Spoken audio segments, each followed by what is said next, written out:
Are you afraid? Good, because if you are, it means you're awake. But if you let fear control you, then you're already in chains. If you are scared, you're already a slave. These words from Captain Ibrahim Traoré, the revolutionary leader of Burkina Faso, cut deeper than a blade. They aren't just words, they are a mirror, a challenge, a truth. We live in a world where silence is rewarded and bravery is punished, where standing up means risking everything. But Traoré dares to speak, to resist, to lead. He isn't just defying corrupt systems, he's inspiring a continent to rise. This is not just a political message, it's a human message, a wake-up call to anyone who has been told to stay quiet, to stay small. Today you will hear the raw, unfiltered truth, and once you hear it, you won't be able to go back to sleep. Part 1. The meaning behind the words. When Ibrahim Traoré said, "If you are scared, you're already a slave," he wasn't just speaking to soldiers. He wasn't only talking to the people of Burkina Faso. He was talking to every human being living under invisible chains. Chains of fear, self-doubt, and submission. In this sentence lies the entire psychology of modern oppression. And if we are to be free, truly free, we must understand the depth of what he meant. Fear is the most powerful tool of control. It is more effective than bullets, more suffocating than poverty, and more paralyzing than prison. Governments, corporations, and colonial systems have all known this.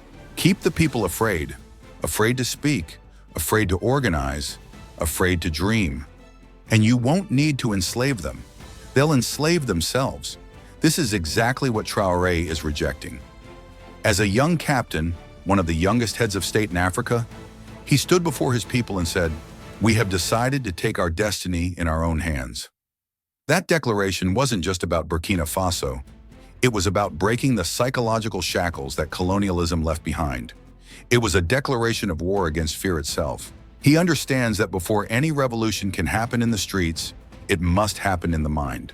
A revolution of the soul, a reclaiming of one's voice, one's worth, and one's right to exist without begging for permission.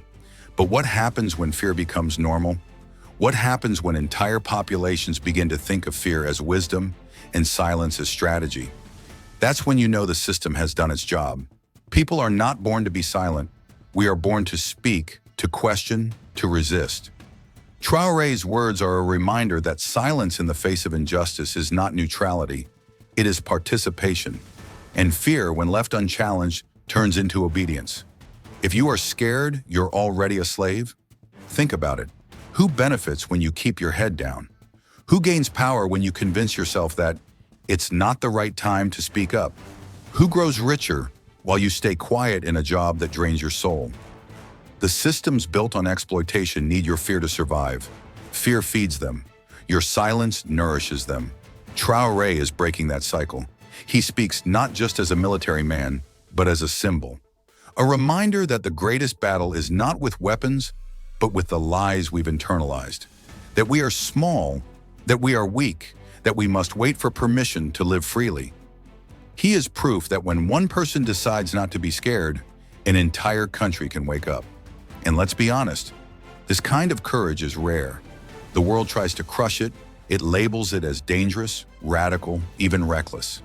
But history tells us that every act of liberation began with someone who chose courage over comfort. This is your moment to reflect. Ask yourself, what am I afraid of? Who taught me to be scared? And what would my life look like if I lived from courage instead of fear? Because fear is a lie, and Traoré is calling it out. Part 2. Fear as a weapon of the system. Let's call it what it is. Fear is not just an emotion, it's a weapon. And for centuries, it has been used to control, manipulate, and enslave people. From the slave ships that crossed the Atlantic to the exploitative economic systems of today, fear has always been the chain you don't see, but always feel. Ibrahim Traoré didn't just stumble upon this truth. He lived it. He saw how fear kept people from rising. He saw how it crept into conversations, how it made people whisper when they wanted to scream. And he had enough. He knew that before you can change a country, you have to change the spirit of its people. That's why he speaks so boldly. That's why his words are not wrapped in political politeness, but sharpened with revolutionary fire. Because when you're trying to wake up a sleeping giant, you don't whisper, you roar. Fear is how the system keeps us in line. Let's break it down. In school, you're taught to obey, not to question. At work, you're told to stay in your lane, not to dream. In politics, you're warned not to speak truth to power, or you'll be punished. All of it is designed to do one thing: keep you small, keep you manageable, keep you scared. And what happens when people are scared? They turn on each other. They fight for crumbs. They settle for less. They become so used to fear that courage feels dangerous. This is the sickness Traoré wants to cure. He knows that courage is contagious, that when one person stands, others begin to believe they can too. That's how revolutions start, not with 1 million people on the streets, but with one person who says, no more. And fear, real fear, can only be beaten with truth. That's why he doesn't sugarcoat his message. When he says, we have decided to take our destiny in our own hands, he's not just talking about governance. He's talking about spirit, about self-respect, about dignity. The colonial system didn't just steal land, it stole confidence. It made people believe they couldn't govern themselves. It planted fear so deep that generations grew up thinking freedom was a foreign concept. But Traoré is rewriting that story. He's telling his people, and all of us, that fear is not our heritage. Courage is. And here's the most powerful part. Fear only works if you believe in it. Once you stop giving fear your energy, it dies. Once you speak, even with a trembling voice, you break its spell. And that is exactly what this movement is about. We are not meant to live as shadows of ourselves. We are meant to rise, to speak, to fight. Now, if you've been feeling the fire in this message, this is the time to act. Right now, click that subscribe button. If you believe in truth, in courage, in breaking free from fear, subscribe, because this channel is a home for fearless voices, and we need you here. Now let's go deeper. Part 3, the rise of African consciousness. It's not just about Ibrahim Traoré. This is about a rising tide of consciousness sweeping across Africa, and it is long overdue. For far too long, Africa has been viewed through a lens of dependency, poverty, and helplessness. That image has been broadcast by global media, reinforced by foreign powers, and, tragically, internalized by too many African leaders. But that era is crumbling, and Traoré's voice is one of the loudest cracks in the foundation of that old colonial narrative. This is a new Africa, an Africa waking up, an Africa saying, we will no longer be your charity case. We will no longer wait for help. We are reclaiming our story. What Traoré is doing isn't just political, it's spiritual. He is reviving the soul of a continent that has been robbed of its pride. His message is one of dignity. We are capable, we are intelligent, and we are ready to lead ourselves. Listen to his words. We do not need to look outside to find our solutions. The answers are in our culture, in our people, in our history. That statement is revolutionary, because colonialism wasn't just about land. It was about the mind. It was about replacing African wisdom with foreign ideology, replacing unity with division, replacing confidence with shame. But now leaders like Traoré are reversing the script. They're refusing to wear suits that don't fit. They're speaking African languages in presidential speeches. They're standing up to the IMF, the World Bank, and every organization that has kept Africa indebted and dependent. This is not arrogance, it's self-respect. When a people are told for centuries that they are incapable of leading themselves, simply declaring, we can govern our own land, becomes a revolutionary act. Traoré understands that African liberation starts with belief. If the people don't believe in themselves, they'll always be ruled. So he speaks with fire, not just to inspire, but to ignite belief. And it's working. Across the continent, from Mali to Niger to Senegal, people are rising. They're asking hard questions. They're challenging old loyalties. They're rejecting the idea that Africa must always ask permission to breathe. This rise in consciousness is not just political, it's generational. Young Africans are no longer content with inherited silence. They are reading, speaking, organizing, and dreaming. They are saying, we are not the future, we are the now. We don't want aid. We want ownership. We don't need saviors. We need sovereignty. And leaders like Ibrahim Traoré are giving that movement a face, a voice, a flag. But let's be clear, this awakening will not be easy. The systems that benefit from Africa's silence are powerful. They will label these voices as dangerous. They will call them extremists. They will use every trick in the book, sanctions, propaganda, even war, to stop this momentum. But the truth is this: once a people wake up, they don't go back to sleep. That's why this message must spread. Because Africa's liberation doesn't begin with weapons. It begins with words, with courage, with a new mindset. And that is what this video, this movement, and this moment is about. Part 4, breaking the chains. The chains we talk about today are not made of iron. They're not clamped around wrists and ankles. No, the chains of the 21st century are far more dangerous. They're invisible, psychological, financial, cultural, and unless we name them, we will never break them. This is what Ibrahim Traoré understands better than most. He's not fighting against just the military might of former colonial powers. He's fighting against the deeply rooted belief that Africa must always be subservient, that Africans must always ask permission, that freedom is something to be negotiated, not declared. But here's the raw truth. If you are scared to be free, you are already enslaved. You cannot serve two masters. You cannot live with one foot in freedom and one in fear. Sooner or later, you must choose. And Traoré chose. His rejection of France's influence in Burkina Faso wasn't just a political move. It was an act of spiritual rebellion. He said, "We will no longer be under your boot." When he expelled foreign troops, people said it was reckless. When he denounced foreign aid, they called him naive. When he demanded Africa control its own resources, they said he was dreaming. But revolutions are always called foolish until they win. Traoré's vision is not about isolation. It's about empowerment. It's about Africa standing tall, making its own deals, setting its own terms. It's about a continent no longer selling its diamonds for crumbs, its gold for pennies, its people for lies. Let's talk about those chains. 1. Economic chains. Africa is rich, but its wealth is extracted by others. Multinational corporations make billions while local communities stay poor. Traoré wants to flip that equation. He wants Africa to not just be a producer, but a beneficiary. 2. Educational chains.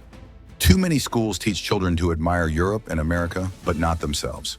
Traoré is pushing for education that uplifts African history, African heroes, African knowledge.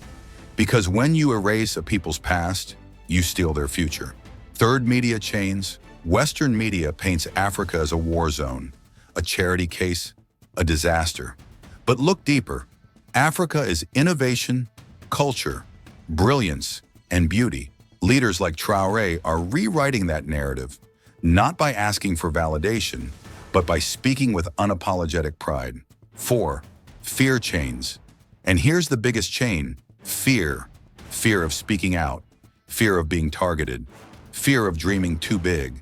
But fear cannot coexist with freedom. One must die for the other to live.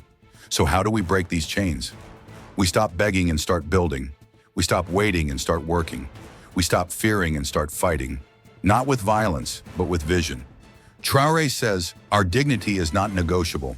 Our sovereignty is not for sale. Let those words sink in. Let them ring in your ears every time you're told to stay quiet, to stay small, to be afraid. Breaking chains is not just about leadership at the top. It's about awakening from below. It's about every young person who refuses to be another statistic, every elder who tells the truth, every voice that says, we deserve more. It's not easy. Chains resist breaking, systems fight back. But history shows, again and again, that when the people rise with clarity, with unity, with fearlessness, the chains shatter. So ask yourself, what chains still hold you? Is it the belief that you're not good enough? That your voice doesn't matter? That your country can't change? Those are lies, fed to you to keep you in place, fed to you by the same system that wants Africa divided, distracted, and docile. But not anymore. Not with leaders like Traoré. Not with people like you. So let this part of the journey be a mirror. Look into it, find your chains and break them. Together, we rise. Part 5. Freedom is a mindset. You can give someone land. You can give them money. You can even give them a title. But if their mind is still in chains, then they are not free. This is one of the most revolutionary truths that Ibrahim Traoré continues to shout from the mountaintop. Freedom is not just a political condition, it is a state of mind. And the truth is, many people are still mentally colonized. They dress like they're colonizers. They speak only their colonizer's language. They worship the wealth and ideals of the colonizer. They don't believe in their own people. They don't believe in their own worth. This mental slavery is the most dangerous kind, because you don't even know you're wearing chains. You walk freely, but you're imprisoned in doubt, inferiority, and fear. Traoré understands that the battle for Africa's future is not just fought in parliaments or with policies. It is fought in the classroom, in the media, and most importantly, in the soul of every African. Here's what makes this idea so powerful. If freedom is a mindset, then no one can give it to you. You must claim it. No one can grant you dignity. You must own it. No one can authorize your worth. You must believe it. Traoré speaks often of reclaiming the African spirit, of returning to our roots, not as a rejection of the modern world, but as a foundation to stand tall within it. He once said, "Our ancestors were never afraid. We are the children of warriors. It is time we remembered that." Think about that. Think about the generations who fought off invaders with bows while the enemy had guns, who resisted slavery, colonialism, and occupation with nothing but courage and community. That fire is still in us, but it has been buried under decades of propaganda, debt, and false narratives. We've been told we need aid to survive. We've been told we must stay quiet to stay safe. We've been told that we should never aim too high. It's a lie, all of it. And the only way to silence that lie is with truth. Here's the truth. The world fears a free Africa. Why? Because a free Africa is powerful. A free Africa doesn't send its gold abroad while its children starve. A free Africa doesn't beg for permission to dream. A free Africa doesn't follow. It leads. But for that Africa to rise, the people must first believe they are worthy of rising. This is why Traoré doesn't just speak to politicians. He speaks to farmers, to students, to market women, to soldiers. Because true liberation starts from the bottom. Let me tell you what freedom looks like. It looks like a child who is proud to speak their native language. It looks like a young entrepreneur who builds a tech startup in Nairobi, not Silicon Valley. It looks like a teacher who teaches African history with pride. It looks like a community that protects its land instead of selling it. This is what Traoré is planting across the continent, a seed of self-belief. And make no mistake, belief is the most radical thing you can possess. Because when a people believe in themselves, they become unstoppable. If you're still here watching this video, I want you to ask yourself this. Do you believe? Do you believe you are enough? Do you believe your voice matters? Do you believe your country can be more than what it's been told it is? Because if you don't, then this message is your wake-up call. Not from me, from the ancestors, from the future, from the voice of freedom itself. And if you do believe, then stand up, speak out, act, create, building, because the revolution is not coming, it's here. It starts in the mind, and it ends in victory. Part 6. The future is ours. It's time to step into the future, Africa. No more waiting for permission. No more asking for validation. No more living in the shadows of others. The future is ours if we dare to take it.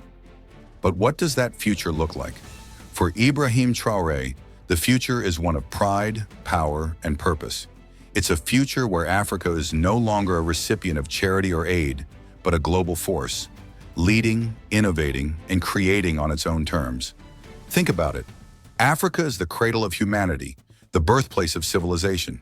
It's a continent rich in resources, culture, and innovation.